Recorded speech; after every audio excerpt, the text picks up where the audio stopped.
Dan untuk membahas ataupun menakar soal tuntutan untuk kedua terdakwa sudah terhubung bersama kami. Yang pertama adalah pengacara keluarga Brigadir Yosua, Yonatan Baskoro, serta ahli hukum pidana Universitas Al-Azhar Indonesia, Suparji Ahmad. Halo, selamat sore, Bapak-bapak, apa kabar? Sore, Bang. Baik, tentu harapannya dalam kondisi sehat Bang Yonatan dan Pak Sore Mas, Suparji. kabar baik Pak Suparji, selamat sore. Baik, alhamdulillah kabar baik semuanya. Saya akan ke Mas Yonatan terlebih dahulu. Kita tahu kemudian tuntutannya adalah sama 8 tahun bagi Kuatmaruf dan juga Ricky Rizal. Apa kemudian tanggapan dari pihak keluarga maupun kuasa hukum? Mas Yonatan.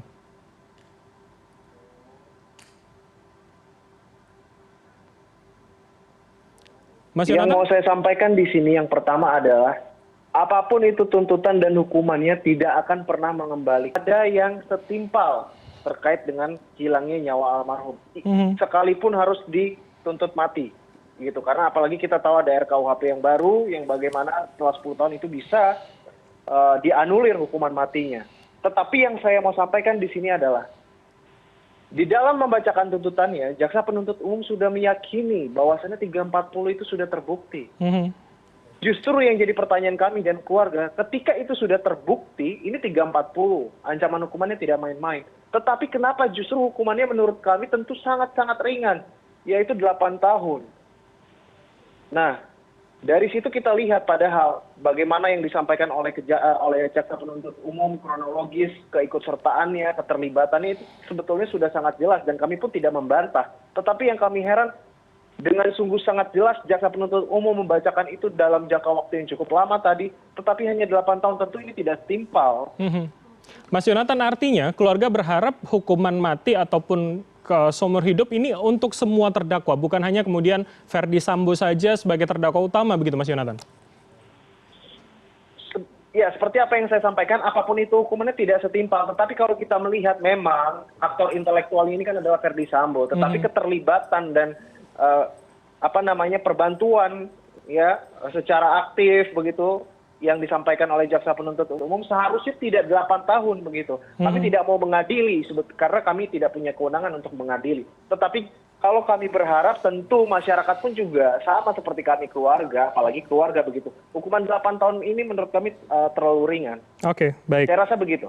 Baik, saya akan minta komentar dari Pak Suparji bagaimana kemudian melihatnya, apalagi kalau kita lihat perannya kuat dan juga Ricky Rizal kemudian bukan menjadi, kalau saya meminjam kata dari Mas Yonatan adalah aktor intelektual begitu. Seperti apa Pak Suparji? Ya, pertama saya kira kuasa tuntutan itu dan berdasarkan hal yang berkaitan dengan subjektivitas pelaku dan yang kedua adalah objektivitas dari perbuatan pelaku. Jika secara objektif bahwa perbuatannya adalah terbukti dan secara subjektif tidak ada alasan penghapus pidananya, maka tentunya adalah harus sesuai dengan bukti, fakta, dan pasal yang didakwakan. Itu saya kira hal umumnya. Nah yang kedua, menurut saya jaksa sangat berani dalam membuat sebuah kesimpulan. Dan jaksa terjebak dalam sebuah narasi tentang motif, ya, yang kemudian itu berimplikasi, saya kira adalah bisa menyakitkan. Karena apa? Karena kesimpulan yang mengatakan ada hal lain, yaitu adalah soal perselingkuhan dengan bukti-bukti petunjuk berkaitan dengan misalnya tidak ada pelecehan seksual dan kemudian ada pembicaraan dan lain sebagainya. Saya kira ini adalah satu kesimpulan yang berani dan kemudian tidak didukung dengan bukti yang cukup kuat, tapi kemudian itu juga berimplikasi menyakitkan ya. Tentunya ya kita misalnya dalam posisi keluarga siswa dan korban dinyatakan sebagai bagian dari perselingkuhan tentu adalah menyakitkan. Beda dengan ceritanya misalnya jaksa sambil ada sebuah kesimpulan bahwa misalnya Joshua adalah korban dari misalnya keadaan dari misalnya para terdakwa itu.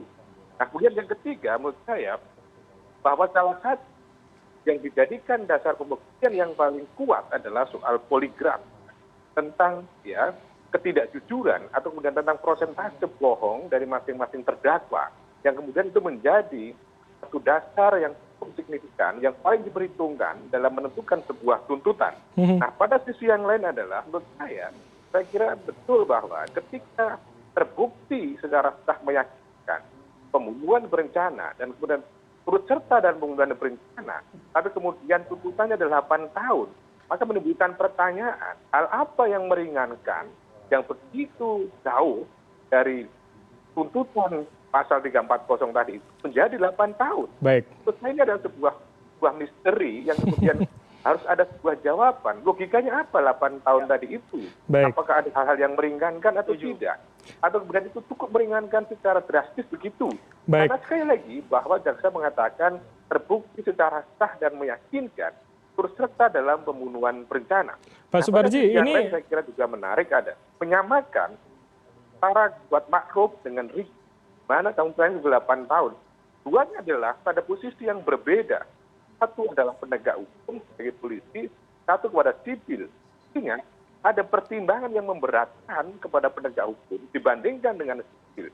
Jadi ini saya kira apa yang disampaikan oleh jaksa penuntut umum dalam tuntutan ini masih mengandung faktor-faktor yang kemudian ada unsur-unsur kelemahan, mulai dari kesimpulan, Baik. mulai dari petitum, mulai dari buktinya, dan lain sebagainya. Baik. Apa sebetulnya yang dimaui dari jaksa penuntut umum ini sampai pada kesimpulan-kesimpulan yang menurut saya ini adalah cukup dramatis gitu loh. Yang berani mengatakan bukan pelecehan seksual, bukan perkosaan, tapi perselingkuhan. Ini kan suatu kesimpulan yang luar biasa menurut saya. Gitu. Baik, ini artinya kontradiktif begitu ya Pak Suparji ya, ketika kesimpulannya cukup berani menyampaikan tanpa ada fakta yang cukup kuat menurut Anda, tapi kemudian dakwaannya atau tuntutannya kemudian masih di angka 8 tahun yang menurut Anda juga masih cukup jauh. Pertanyaannya apa kemudian faktor yang meringankan. Jadi menurut Anda sebetulnya ini langkah yang tidak sejalankah antara kemudian amar tuntutannya dengan besaran tuntutannya tadi? Ya, menurut saya bahwa antara posita dan petitum ya antara pertimbangan dan amarnya tadi itu harus paralel, harus kemudian konsisten sehingga kemudian mengandung unsur kesilapan atau kemudian kekeliruan.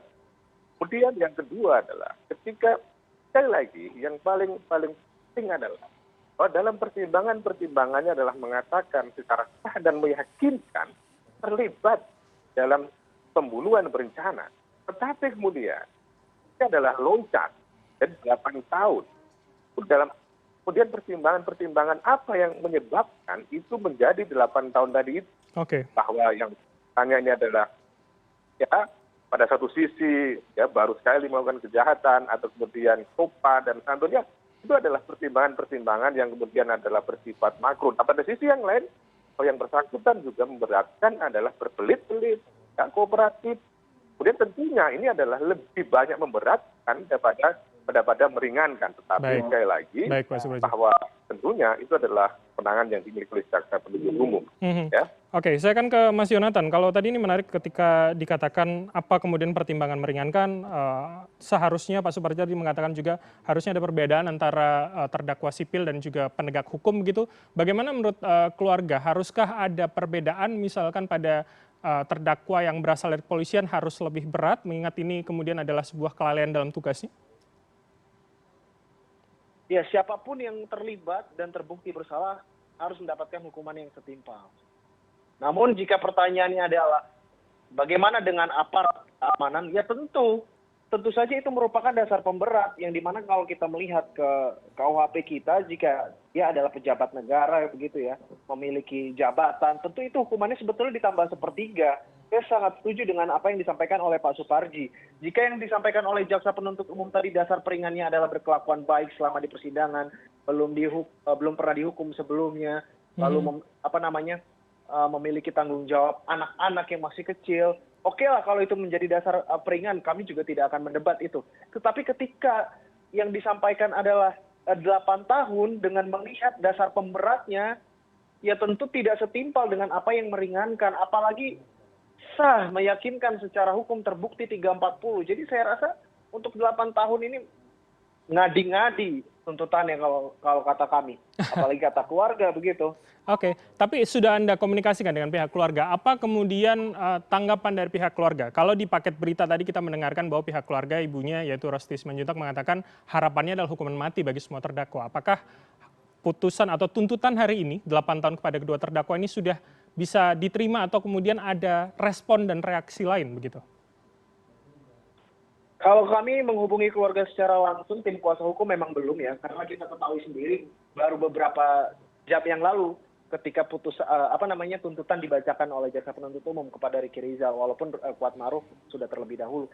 Tetapi apa yang disampaikan oleh keluarga, tentu keluarga ini tidak menerima dengan tuntutan yang dibacakan oleh jaksa penuntut umum. Apalagi dalam hal ini tuntutannya hanya 8 tahun. Itu sebetulnya yang sangat sedih keluarga. Tentu itu ketika keluarga menyampaikan harus dihukum mati, itu adalah gejolak hati seorang ibunda dan ayahanda dari keluarga yang mendengar pembunuh anaknya ya secara bersama-sama hanya dihukum 8 tahun. Tentu akan ada gejolak di dalam diri sehingga luapan-luapan harus dihukum mati itu spontan keluar dari keluarga, dan ini tentu kami sangat mengerti apa yang dirasakan oleh keluarga dan menurut saya sangat wajar disampaikan.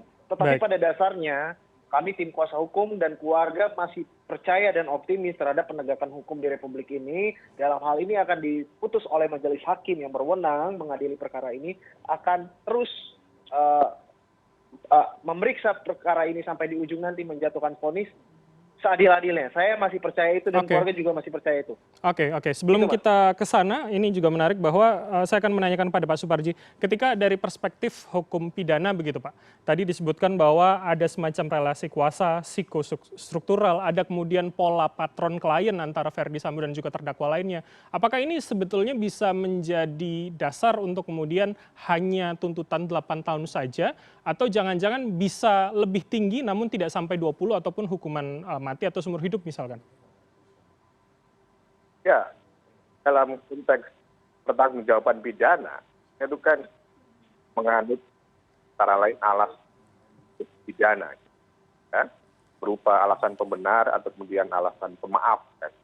Alasan pembenar itulah yang kemudian faktor-faktor eksternal yang menyebabkan misalnya seseorang melakukan suatu tindak pidana, apakah daya paksa, perintah jabatan, dan lain sebagainya. Tidak pada konteks soal relasi kuasa. Kalau kemudian jabatan atau perintah atasan dikonstruksikan sebagai satu relasi kuasa, itu pun bisa dilihat relasi kuasa dalam konteks menjalankan apa.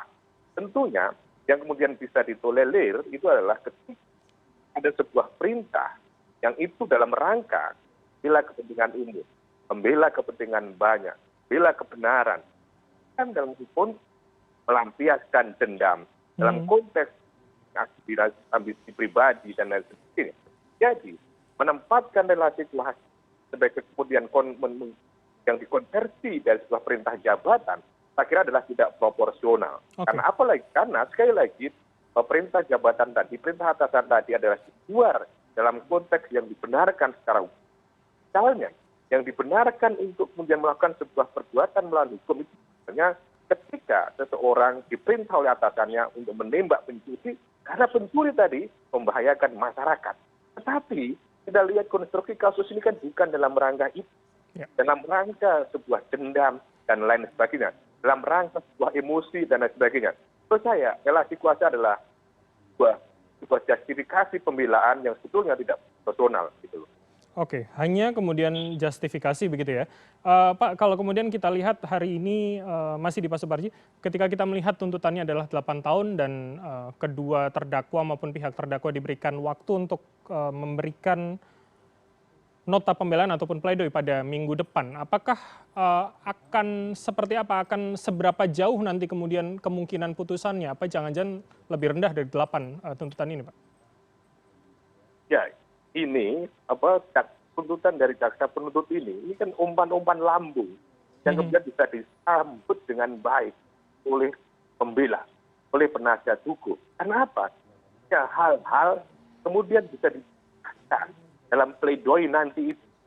Ini yang saya katakan sebagai satu umpan lambung. Misalnya, ketika kemudian menarasikan adanya sebuah perselingkuhan, maka itu kan mudah dibantah gitu loh. Yang kemudian kita khawatirkan. Dan pada sisi yang lain adalah ketika kemudian mengandalkan pada poligraf, itu juga adalah bukan sebuah buktian secara material, secara meyakinkan. Karena hanya sebagai alat bantu saja, alat bantu pembuktian saja.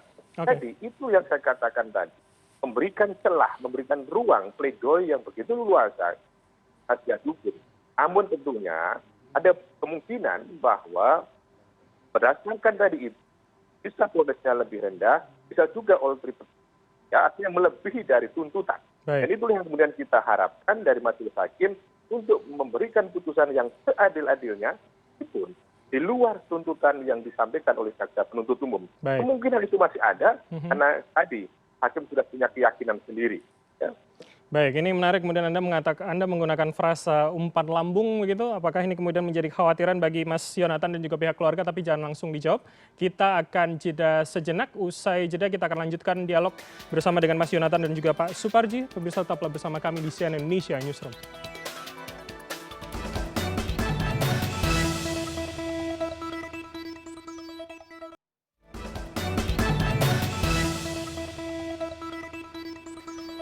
Terima kasih Anda masih bersama kami di CNN Indonesia Newsroom, masih bersama dengan Mas Yonatan, pengacara keluarga Brigadir Yosua, serta Pak Suparji, ahli hukum pidana. Kita masih akan melanjutkan dialog pada sore hari ini. Mas Yonatan, tadi sebelum jeda Pak Suparji mengatakan jangan-jangan ini menjadi umpan lambung, menjadi celah begitu, apalagi dengan menggunakan narasi perselingkuhan akan mungkin sekali menjadi pledoi yang bisa meringankan begitu nanti di putusan. Seperti apa kemudian kekhawatiran hal itu dari keluarga? Ya, terkait dengan pembuktian yang dilakukan oleh jaksa penuntut umum untuk membuktikan pasal 340 tadi sudah saya sampaikan, itu sebetulnya sudah jelas ya. Tetapi memang ada yang ingin saya garis bawahi terkait dengan celah-celah tersebut. Tentu ya pasti apa yang disampaikan oleh jaksa penuntut umum akan dibantah semua oleh penasihat hukum para terdakwa. Itu sudah menurut saya suatu kepastian begitu, karena bagaimana tidak, itu adalah pembelaan terakhir di dalam persidangan sebelum nanti majelis hakim memutus. Meskipun nanti misalkan ada replik duplik ya. Tapi yang mau saya sampaikan di sini, kami tetap percaya bahwasannya untuk 340 ini dan keterlibatan para terdakwa yang lain sebetulnya sudah tidak terbantahkan. Tergantung memang sekarang bagaimana majelis hakim dalam melihat fakta-fakta di persidangan dengan alat-alat bukti yang telah disampaikan di dalam persidangan, begitu juga dengan keterangan saksi dan para terdakwa, menarik kesimpulan bertentangan atau tidak dengan keyakinannya begitu. Sehingga dalam hal ini terserah penasihat hukum dari pihak terdakwa menyampaikan pledoi, tetapi kami kembali lagi rasa kepercayaan kami masih sangat tinggi terhadap majelis hakim untuk mengadili kasus ini sesuai dengan yang seharusnya. Oke, terakhir Mas Yonatan, apakah kemudian rasa optimisme itu masih akan juga Anda, keluarga, pihak kuasa hukum sematkan untuk kemudian esok pada sidang tuntutan pada Verdi Sambo dan juga PC? Memang kekecewaan itu sangat besar kami alami saat ini ketika kami mendengarkan tuntutan yang dibacakan oleh jaksa penuntut umum hanya 8 tahun terhadap terdakwa Ricky Rizal dan Kuat Maruf yang notabene keikutsertaannya, keterlibatannya di dalam perkara ini sudah sangat jelas disampaikan oleh jaksa penuntut umum. Nah itu kami sempat khawatir bagaimana dengan besok gitu. Ini terdakwa Verdi Sambo, PC begitu ya. Nah ini justru akan menjadi perhatian yang sangat khusus bagi kami keluarga untuk melihat bagaimana jaksa ini serius dalam membuktikan dakwaannya, terutama dalam penanganan kasus ini. Sehingga untuk besok, sampai saat ini kami masih menanti-nanti dan kami masih percaya bagaimana itu hukum kita ini bisa ditegakkan ya, asas keadilan, kepastian hukum, dan kegunaan bagi masyarakat. Jadi bagaimana bisa nanti ketika setelah perkara ini, jangan sampai ada lagi yang begini-begini. Nah, itu kan juga tergantung dari hukuman yang akan diberikan nanti, termasuk juga dengan tuntutan yang disampaikan oleh jaksa. Baik, pertanyaan yang sama. Oke, pertanyaan yang sama saya lempar ke Pak Suparji. Seperti apa kemudian jika melihat hari ini Anda mengatakan narasi perselingkuhan, celah, itu akan juga kemudian berimplikasi pada tuntutan pada Putri Candrawati dan juga Verdi Sambo esok hari? Ya, menurut saya memang 8 tahun itu adalah buat ekspektasi saya pribadi ya, atau mungkin juga publik ya, mengingat bahwa peristiwa ini sangat menggemparkan Indonesia, bahkan mungkin menjadi perhatian dunia. Dengan demikian tentunya adalah mana tuntutan bisa berimbang dengan berbagai macam gaduhan, keguncangan di masyarakat dan lain sebagainya. Dan yang kedua, saya juga tidak memperkirakan bahwa menyamakan antara Ricky dan Kuat Maruf karena dalam posisi yang berbeda antara penegak hukum dan kemudian sipil. Dan yang ketiga, saya pernah membuat sebuah prediksi bahwa yang paling tinggi adalah FS, dan yang kedua adalah PC. dan yang ketiga adalah Rizer, kemudian yang keempat adalah Riki, kemudian yang kelima Kuat Ma'ruf. Tetapi hal ini adalah Ma'ruf dan Riki ada dalam posisi yang sama. Artinya apa? Memang ini di luar ekspektasi. Mudah-mudahan bahwa yang lain tidak terlalu bergeser. Karena apa? Mengingat dengan gradasi perbuatan yang dilakukan, bahwa yang pertama saya sebutkan tadi adalah yang menyuruh, aktor intelektualnya. Kemudian yang kedua adalah pemicunya. Kemudian yang ketiga adalah pelakunya. Kemudian yang keempat adalah turut serta tapi dia ada kapasitas sebagai penegak hukum. Dan yang kelima adalah turut serta sebagai seorang sipil. Itu saya kira perkiraan awal. Tetapi kali ini itu adalah terbantahkan. Mengingat memposisikan antara KM dengan Riki Rizal tadi itu sebutannya, Mas. Ya. Oke, baik. Kita akan tentu tunggu seperti apa, apalagi esok dan juga lusa adalah tuntutan bagi Verdi Sambo dan juga Putri Chandrawati. Tentu kita akan mengawal sampai akhir. Terima kasih Pak Suparji, ahli hukum pidana Universitas Al-Azhar Indonesia, dan juga Mas Yonatan Baskoro, pengacara keluarga dari Brigadir Yosua, telah bergabung bersama kami. Selamat sore, salam sehat selalu Bapak-Bapak sekalian. Informasi terkini lainnya akan kami hadirkan sesaat lagi. Tetaplah bersama kami di CNN Indonesia Newsroom.